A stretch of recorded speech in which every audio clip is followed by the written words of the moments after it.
Sometimes, as humans, we like to think about what could have been as a fun question, but often can this inquiry become bittersweet?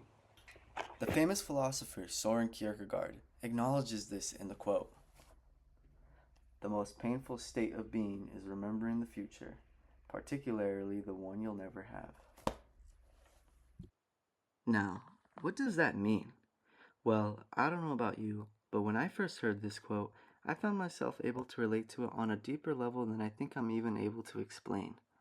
But the quote is pretty much just an example of a very specific feeling that us as humans are able to relate to, because it's about acknowledging the past and the choices that we've made, and how much better the possibilities could have been.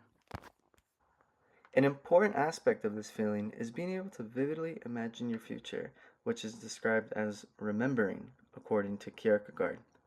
A common example of this could be the life that you imagined with someone after a breakup. Up until breaking up, you had already envisioned the future as far as a year or more with them. But that's when reality pulls you back in, and now you're mourning the life that never existed but once felt possible.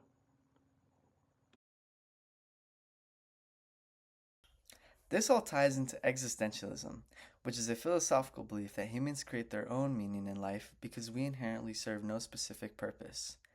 There's a common expression that things like fire created with the purpose before it exists, which is to burn, whereas humans have no role or built in meaning.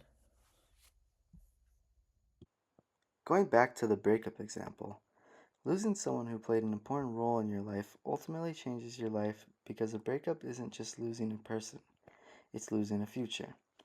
However, I like to think that it's what you choose to do next that matters, and existentialism reminds us that we have the freedom to create new futures, or rather, new purposes.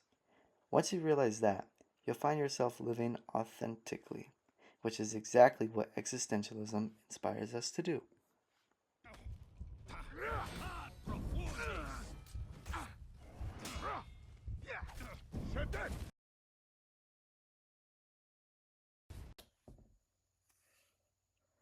Last thing I want to make a note on is that Kierkegaard's quote isn't just about the sadness that comes with imagining different versions of our future, although the thought alone could be slightly somber.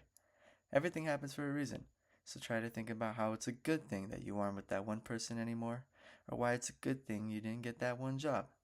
Anyways, thank you for watching. Make sure to live with purpose, and even more so, live authentically.